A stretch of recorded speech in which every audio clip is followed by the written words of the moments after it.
Mic ఇచ్చేద్దాము. అందరికీ నమస్కారం.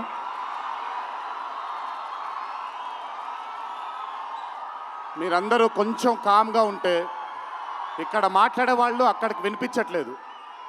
So మీరెంత కామ్గా ఉంటే వాళ్ళకి నేను మాట్లాడేది కూడా వినిపిస్తుంది. ప్లీజ్. ముందుగా ఇక్కడికి విచ్చేసినటువంటి అభిమాన సోదరులందరికీ నా నమస్కారాలు. ఇక్కడికి విచ్చేసినటువంటి పాత్రికేయ మిత్రులందరికీ కూడా నా నమస్కారాలు.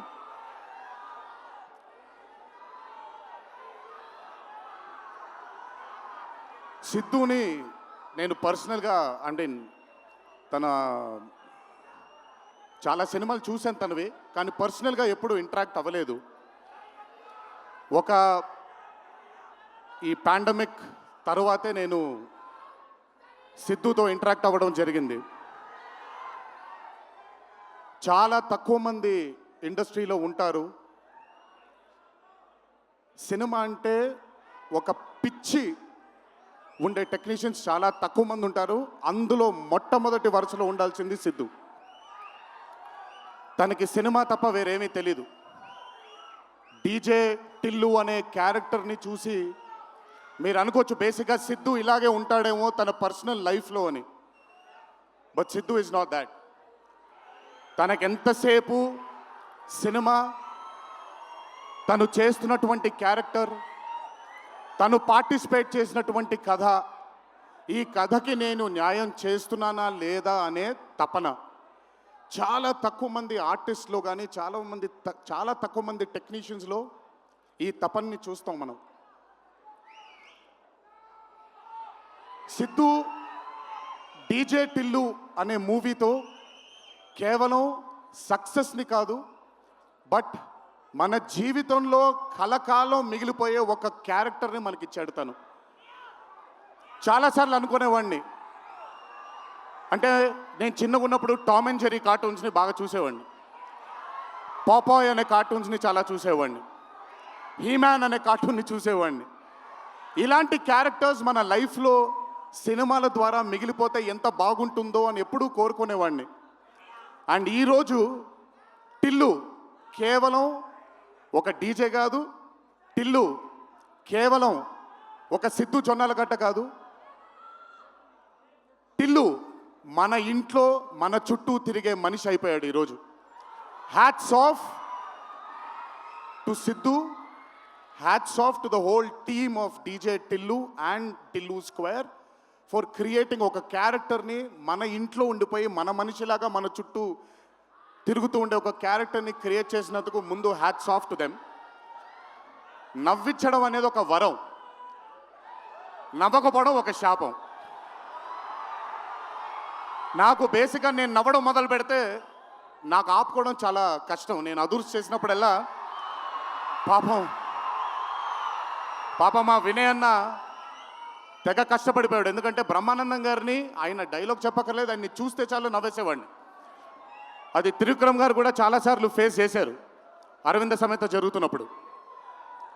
అలాంటిది నేనెంత నవ్వానో కూడా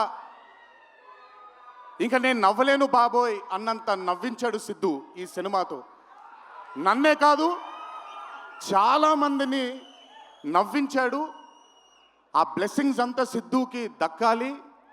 ఇంకా అద్భుతమైన చిత్రాలు, ఇంకా చాలా బ్యూటిఫుల్ క్యారెక్టర్స్ని తను క్రియేట్ చేయాలి, తను పోర్ట్రే చేయాలి, మనందరికి అందించాలి అని ఆ దేవుని మనసారా కోరుకుంటున్నాను. అతనికి ఆ శక్తిని కల్పించాలని కోరుకుంటున్నాను. ఒక్కసారి మీరు వినాలి ఇప్పుడు నేను చెప్పేది. వినపడుతుందా? పర్లేదు, వినపడుతుంది. దేవరా సినిమాలో ఒక డైలాగ్ ఉంది.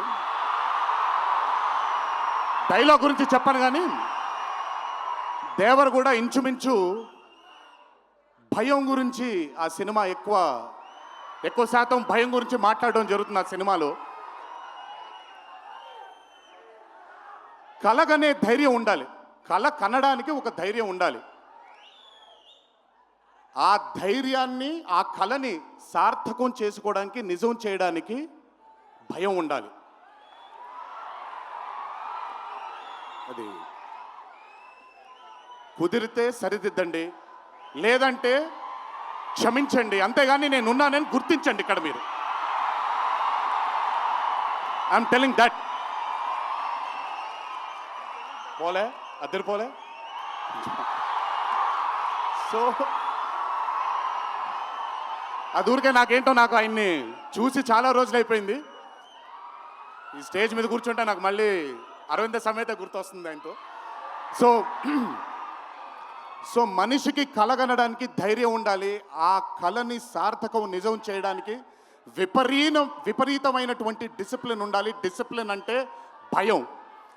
ఈరోజు the whole team of Tillu Square అవ్వచ్చు, DJ Tillu as a brand, వాళ్ళు అంత భయపడుతూ భక్తితో శ్రద్ధలతో ఆ సినిమాని మీ అందరికీ చూపించాలి, మీ అందరికీ నచ్చాలని అంత కష్టపడ్డారు. కాబట్టి ఈరోజు ఆ సినిమాకి అంతటి ఘన విజయం లభించింది. Siddhu, please, all your life ఒకటే మార్గం, కష్టపడాలి, కష్టపడుతూనే ఉండాలి. మళ్ళీ చెప్తాను, కష్టానికి కొలమానం లేదు. నా కష్టం నీ కష్టం వేరు కాదు, కష్టం ఒకటే. అయిన పడినా నేను పడినా విశ్వక్ పడినా అందరికీ కష్టంకి కొలమానం లేదు. ఎక్కువ కష్టపడ్డారు, తక్కువ కష్టపడ్డారు లేదు, కష్టపడ్డారు. ఆ కష్టాన్ని ఎప్పుడూ నమ్ముకో. It will always take you forward my love. నాకు చాలా నమ్మకం. నేను చాలాసార్లు విశ్వక్కి సిద్ధుకి చెప్పాను, నాకు మీ ఇద్దరిపైన చాలా నమ్మకం ఉంది.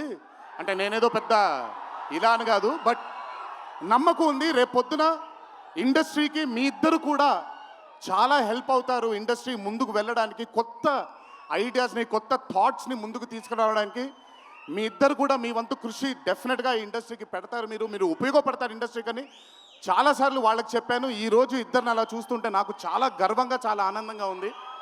ఇండస్ట్రీకి ఈరోజు ఇలాంటి డేర్ డెవిల్స్ కావాలి, కొత్త థాట్స్ని ముందుకు తీసుకొని వెళ్ళడానికి, కొత్త రకమైన ఐడియాస్ని ముందుకు తీసుకొని వెళ్ళడానికి. Hats off to both of them. అలాగే ఈ చిత్రానికి దర్శకత్వం వహించిన మల్లిక్ రామ్ గారు, it's not an easy task అండి. ఒక బ్లాక్ బస్టర్ అయిన చిత్రానికి మళ్ళీ సీక్వెల్గా మీరు దానికి దర్శకత్వం వహించడం ఈజీ టాస్క్ కాదు. Hats off to you and congratulations. You've done a great and an amazing job. అలాగే ఈ చిత్రానికి పనిచేసిన సాంకేతిక నిపుణులందరికీ, నేను ఇందాకే కాసర్ల శ్యామ్ గారితో మాట్లాడుతున్నాను. ఆయన రాసినటువంటి ఒక పాట చాలా ఇష్టం నాకు. బలగంలో ఊరు పల్లెటూరు అనే పాట నాకు చాలా ఇష్టం. నాకెందుకో ఆయన రాస్తుంటే మట్టి వాసన వస్తూ ఉంటుంది ఆయన దగ్గర నుంచి, ఆయన వాడే పదాల దగ్గర నుంచి. Hats off to Kasarla Shyam garu, hats off to Achu, hats off to all the other technicians, and special mention to Radhika and the Radhika, Neha garu and Anupama Parameswaran garu. They've done phenomenal job. Tillu తనకుండే ఒక వీక్నెస్ ఏదైతే ఉందో ఆ వీక్నెస్ని పర్ఫెక్ట్గా పోర్ట్రే చేయగలిగారు. వాళ్ళిద్దరూ లేకపోతే ఈరోజు డెఫినెట్గా ఈ చిత్రం ఇంత విజయం సాధించేది కాదు. వాళ్ళకు కూడా నా కంగ్రాచులేషన్స్ తెలియజేస్తూ, ఇక్కడికి విచ్చేసిన మీ అందరికీ కూడా నా ధన్యవాదాలు. ఒకే ఒక మాట, కొంచెం ఓవర్ అయిందని అనుకోకపోతే ఒక చిన్న విషయం చెప్తాను. ఈరోజు చొక్కా వేసుకొని వచ్చాను, చొక్కాకి కాలర్ ఉంటుంది. దేవరా అనే చిత్రం రిలీజ్ లేట్ అయినా సరే రేపొద్దున మీ అందరూ గర్వంగా కాలర్ ఎగరేసుకునేలాగే ఆ చిత్రాన్ని మీకు అందించడానికి, మా ప్రేక్షక దేవుళ్ళు అందించడానికి మేము ప్రయత్నిస్తాం. తెల్లవారితే ఉగాది, మీ అందరికీ ఉగాది శుభాకాంక్షలు తెలియజేసుకుంటూ, ఇంట్లో తల్లిదండ్రులు, అమ్మానాన్నలు, కుటుంబ సభ్యులందరూ మీకోసం ఎదురు చూస్తూ ఉంటారు. ఈరోజు ఈ ఆనందాన్ని జాగ్రత్తగా ఇంటికి వెళ్ళి ఇంట్లో ఉండే కుటుంబ సభ్యులందరితో మీరు పంచుకుంటారు అని మిమ్మల్ని కోరుకుంటూ, మీరెప్పుడు ఇలా చల్లగా ఆనందంగా ఉండాలని ఆ దేవుణ్ణి మనసారా కోరుకుంటూ సెలవు తీసుకున్నాను. ఈ అవకాశం నాకు ఇచ్చిన టిల్లు టీమ్కి అన్నాను, కానీ ఈ అవకాశం నాకు ఇచ్చిన మా వంశీకి నా ధన్యవాదాలు తెలియజేసుకుంటూ వంశీ గురించి ఎక్కువ మాట్లాడిన, ఎందుకంటే వంశీ గురించి ఎక్కువ మాట్లాడితే దిష్టి తగిలేస్తుంది తనకి. వంశీ ఇలాగే అద్భుతమైన చిత్రాలు తీయాలని అతనికి ఆ శక్తి వల్ల నా దేవుని మనసారా కోరుకుంటూ జై ఎన్టీఆర్. Thank you.